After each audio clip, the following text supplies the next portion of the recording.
महाराष्ट्रप्रेमी जनतेला आमचं आव्हान आहे की ज्या रिक्षांवर हा स्टिकर दिसेल त्या रिक्षांनीच आपण शक्यतो प्रवास करावा अशी आमची विनंती राहील. कारण मला मराठी येत नाही, मी मराठी बोलणार नाही असा जे माच करणारे लोक आहेत, मला असं वाटतं त्यांना धडा शिकवायची ही योग्य वेळ आहे.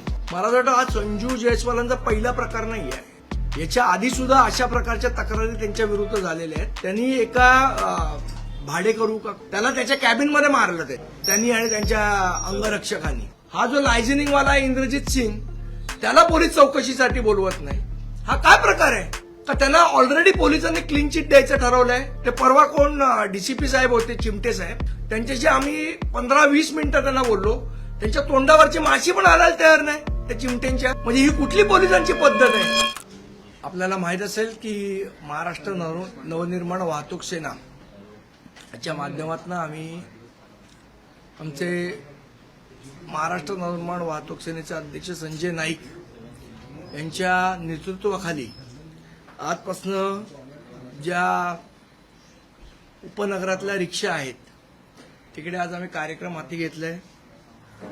मी मराठी बोलतो, मला मराठी समजतं आणि माझ्या रिक्षात तुम्ही बसू शकता. या उपक्रमाला आज आम्ही सुरुवात करतोय महाराष्ट्र नवनिर्माण वाहतूक सेनेतर्फे.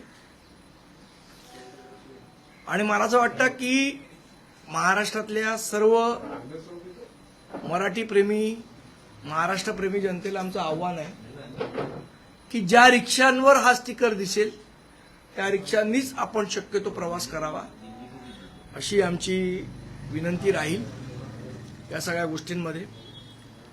कारण मला मराठी येत नाही, मी मराठी बोलणार नाही असा जे माच करणारे लोक आहेत, मला असं वाटतं त्यांना धडा शिकवायची ही योग्य वेळ आहे. आणि त्या दृष्टीने हा कार्यक्रम आमच्या महाराष्ट्र नवनिर्माण वाहतूक कर्मचारी सेनेतर्फे आम्ही घेतलेला आहे. पण पुढच्या महिन्यामध्ये, मे महिन्यामध्ये रिक्षा चालक मालक संघटना आहेत त्या संपावर जाण्याच्या तयारीत आहेत. त्याच्यामुळे कुठेतरी मुंबईकरांना हाल सोसावे लागणार आहे. महाराष्ट्र नवनिर्माण वाहतूक सेना अशा कुठल्याही संपाला आम्ही पाठिंबा देणार नाही. जे मराठी रिक्षावाले आहेत ते या संपात सहभागी होणार नाहीत आणि रस्त्यावर रिक्षेची वाहतूक चालू राहील. क्लासेस होऊ शकतात मग मराठी अमराठी अशा प्रकारे कोण करणार क्लॅशेस? ज्या प्रकारे शशांक राव कोण करणार क्लॅशेस? मराठी अमराठी जे अमराठी लोक आहेत त्यांनी करून तर एकदा हिंमत तर दाखवावी क्लॅशेस करायची. मग बघू. ज्यांना महाराष्ट्रात मराठी बोलायची लाज वाटते ते क्लॅशेस करणार आणि आम्ही ते सहन करायचे.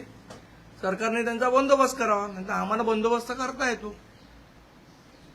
एक महत्वाची बाब समाज माध्यमांवर सध्या चर्चेत आहे ती म्हणजे की काही रिक्षावाल्यांना विचारलं जात आहे की तुम्हाला हिंदी मराठी काय येत नाही, तर ते म्हणतात की आम्ही लहानपणापासून हिंदी बहुल भागात वाढल्यामुळे हिंदी येत ना, मराठी येत नाही. पण मुंबईत असे कसे काही हिंदी बहुल भाग तयार होत आहेत? कुठल्या भागाला ते हिंदी बहुल भाग म्हणतात हे मला बघावं लागेल. आणि इतर जे परिसर आहेत, मला असं वाटतं महाराष्ट्रामध्ये, मुंबईमध्ये सगळे मराठीच भाग आहेत. इथे कुठलाही हिंदी भाग किंवा कुठल्याही घाटकोपरची भाषा गुजराती नाही. सदावर्तेंनी आक्रमक भूमिका घेतली. सदावर्तेंच्याबद्दल बोलू नका. आक्रमक भूमिका घेऊन घरातच बसायचंय त्यांना, त्याच्या पुढे काय जात नाहीत ते. त्यामुळे त्यांच्या भूमिकेला आम्ही काही विचारत नाही. तुम्ही आता रिक्षा संदर्भात म्हणताय, परंतु अनेक कंपनी आहेत किंवा अनेक इमारती देखील असतात त्याच्यामध्ये मराठी लोकांना सगळ्यांनी मराठी बोललं पाहिजे हा आग्रह आमचा पहिलाच आहे आणि त्याची सुरुवात पण झालेली आहे. आणि आता आपण जर बघाल तर लोक मराठी बोलतात आणि शिकण्याचाही प्रयत्न करतात आणि ही चांगली गोष्ट आहे. आम्ही त्याचं स्वागत करतो. हाही प्रश्न उपस्थित केला जातोय की रिक्षात बसण्यासाठी भाषेची काय गरज आहे? तुम्हाला कुठे जायचं आहे हे फक्त सांगण्यापुरतं जर त्याला मराठी येत असेल तरी ओके आहे, अशी पण एक प्रतिक्रिया. मग निदान समजली पाहिजे ना. हमको मराठी ने आता हिंदी में बात करू असं बोलणाऱ्यांसाठीच ही गोष्ट आहे. जर तो बोलला मराठी आमचं काहीच म्हणणं नाही. ज्या कस्टमरला किंवा ज्या पॅसेंजरला समजा मला इकडनं त्याला एखादा पत्ता समजून सांगायचा, तेवढं समजण्यापुरतं तर मराठी आलंच पाहिजे ना त्याला. आणि महाराष्ट्रात राहायचंय, मुंबईत राहायचंय, इथे तुम्हाला व्यवसाय करायचा तर इथली भाषा आली पाहिजे. तुम्ही जर्मनीला जाता आणि तिथे जॉब करतात. आता खूप लोक जर्मनीला जर्मनी शिकल्याशिवाय त्यांना जॉब मिळत नाही तिथे. फ्रान्सला जातात, फ्रेंच शिकल्याशिवाय जॉब मिळत नाही तिथे. तामिळनाडूला जातात, तामिळ शिकावंच लागतं. गुजरातमध्ये गुजरातीच बोलतात. मग महाराष्ट्राने आणि मुंबईने काय पाप केलंय?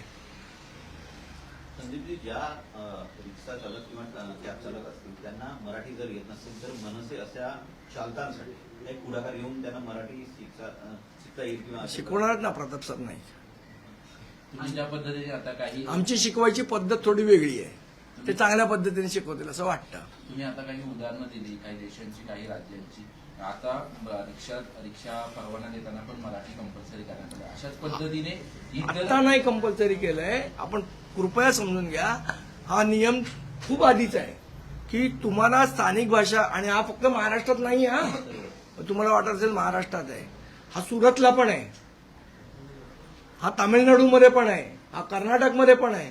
तुम्ही जिथे काम करताय तिथली स्थानिक भाषा, तुम्ही जर टुरिझम इंडस्ट्रीमध्ये असाल किंवा तुम्ही जर आता समजा पब्लिक सर्व्हिसमध्ये असाल, तुम्हाला तिथली भाषा आली पाहिजे. आता जे IPS अधिकारी किंवा IAS अधिकारी बाकीच्या राज्यात नाही ते मराठी शिकतात ना. आता ते पुण्याचे आहेत, मी त्यांना पंजाबी अधिकारी आहेत, किती सुंदर मराठी बोलतात ना ते. शेवट जर इथला कोर्टाची भाषा, सगळी भाषा मराठी असेल तर मग मराठी शिकायला नको.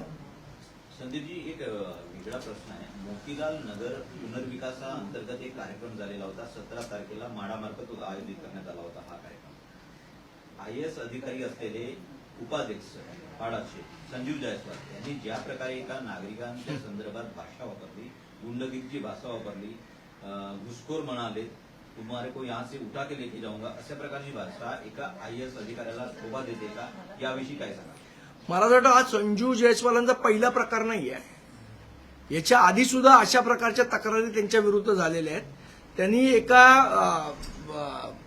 भाडेकरू का कोण होतं मला माहित नाही, पण काही तक्रार घेऊन त्यांच्याकडे गेलेलो त्याला त्याच्या कॅबिनमध्ये मारलं त्यांनी आणि त्यांच्या अंगरक्षकांनी. तर मला असं वाटतं संजू जयस्वालांवर योग्य ती कारवाई सरकारने केली पाहिजे. जर काय हिंदी पिक्चर बघून बिघडलं ते अधिकारी मला माहित नाही. नाही, या अधिकाऱ्यांचं जे खातं आहे गृहनिर्माण किंवा एकंदरीत नगर विकास, ते उपमुख्यमंत्री एकनाथ शिंदेकडे आहे. एकनाथ शिंदेच्या खात्याअंतर्गत उपमुख्यमंत्र्यांनी करावी, कोणी करावी, पण कारवाई अधिकारी पहिले ठाण्याचे आयुक्त आणि जिल्हाधिकारी राहिलेले आहेत. मला असं वाटतं त्यांचे काय रिलेशन्स आहेत उपमुख्यमंत्र्यांशी, याच्यापेक्षा उपमुख्यमंत्र्यांची जनतेची रिलेशन्स आहेत ना.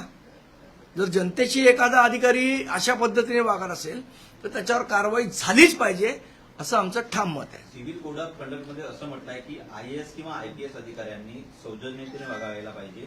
जे संविधान मला असं वाटतं हे तर मला मान्यच आहे, पण ते का वागत नाही त्याचं उत्तर एकनाथ शिंदे साहेबांनी दिलं पाहिजे. नाही, एवढी गुर्मी येते कुठनं? अमराठी भाषा अधिकारी त्याची गुर्मी याच्यातनं येते की माझं कोण काय वाकडं करू शकत नाही, तर ते वाकडं होऊ शकतं हे त्यांना दाखवायला पाहिजे सरकारने. तो डिटरन्स निर्माण करायला पाहिजे. एक असं महत्वाचं काल एक व्हिडिओ व्हायरल झाला कालच्या जन आक्रोश मोर्चामधून.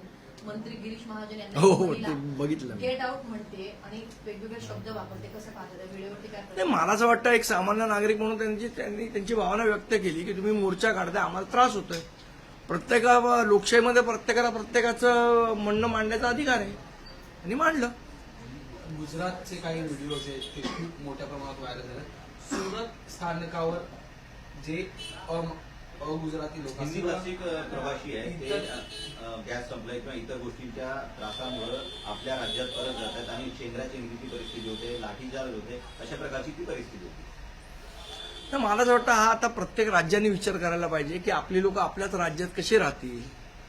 आता योगी आदित्यनाथांसारखे थोर पुरुष जाऊन सगळीकडे भाषणं देत फिरतात इलेक्शनच्या वेळेला, त्यापेक्षा त्यांच्या राज्यातले लोक त्यांच्याच राज्यात कसे राहतील, त्यांना तिथेच कसा रोजगार मिळेल, याच्यावर जास्ती विचार त्यांनी केला पाहिजे. सरकार म्हणतंय LPG गॅसची उपलब्धता आहे, मोठ्या प्रमाणात उपलब्धता आहे, मात्र ग्रामीण महाराष्ट्रात किंवा इतर राज्यांमध्ये बघायला गेलं तर गॅस मिळत नाहीये नागरिकांना. जी वस्तुस्थिती आहे ती सरकार डोळे झाक करते असं मला वाटतं, आणि सरकारने डोळे उघडे ठेवले पाहिजे. एक महत्वाचा विषय अजून मला मांडायचा आहे, तो आहे दरवाजा बंद कर ना. नेटवर्क इश्यू होता त्याला बंद करण्यात गोरेगाव नेस्कोमध्ये जो प्रकार घडला त्यानंतर आपल्याला आठवत असेल तर आम्ही पत्रकार परिषद घेतली होती. आम्ही तिथले जे स्थानिक या प्रकरणाचा तपास करणारे डीसीपी आहेत त्यांच्याकडेही आम्ही भेट घेतली होती आणि त्यांना हेही सांगितलं होतं की याच्यामध्ये पोलीस लिपापोतीचं काम करतायत. आता जी आम्हाला माहिती मिळालेली आहे ती मी आपल्याशी थोडी शेअर करतो. तिथला एक सिक्युरिटी इन्चार्ज किंवा तत्सम कोण वॉचमन असं आपण म्हणूया जो त्या इव्हेंटच्या वेळेला तिकडे होता त्याला पोलिसांनी अरेस्ट केले आणि असं म्हटलं जात आहे की त्यांनी काहीतरी 1,000-1,500 रुपये लाच घेतली आणि त्या ड्रग पेडलरला आत सोडलं. मला असं वाटतं हा सगळा बनाव तयार करण्याचा प्रयत्न हे पोलीस करतायत आणि हे अत्यंत चुकीचं आहे. आम्ही वारंवार या गोष्टी लोकांसमोर आणतोय. म्हणजे त्या सिक्युरिटीवाल्या वॉचमनला पकडून हा अख्खी केस बंद करण्याचा घाट पोलीस घालतायत. नेस्कोचे मालक कृष्णा पटेल यांना साधं चौकशीसाठी तुम्ही बोलवत नाही. हा जो लायझनिंगवाला आहे इंद्रजित सिंग त्याला पोलीस चौकशीसाठी बोलवत नाही. हा काय प्रकार आहे का त्यांना ऑलरेडी पोलिसांनी क्लीन चिट द्यायचं ठरवलंय. ते परवा कोण डीसीपी साहेब होते चिमटे साहेब त्यांच्याशी आम्ही 15-20 मिनिटं त्यांना बोललो. त्यांच्या तोंडावरची माशी पण हालायला तयार नाही त्या चिमट्यांच्या. म्हणजे ही कुठली पोलिसांची पद्धत आहे की तुम्ही जे श्रीमंत लोक आहेत जे हे धंदे करण्याच्या पाठी जो ब्रेन आहे त्यांना तुम्ही सोडणार आहात का तसं तुम्ही डिसाईड केलंय. महाराष्ट्र नवनिर्माण सेना या प्रकरणावर बारकाईने लक्ष ठेवू नये आणि आम्ही वेळोवेळी लोकांसमोर हे प्रश्न उपस्थित करणार आणि सरकारने आणि पोलिसांना याची उत्तरं द्यावी लागतील.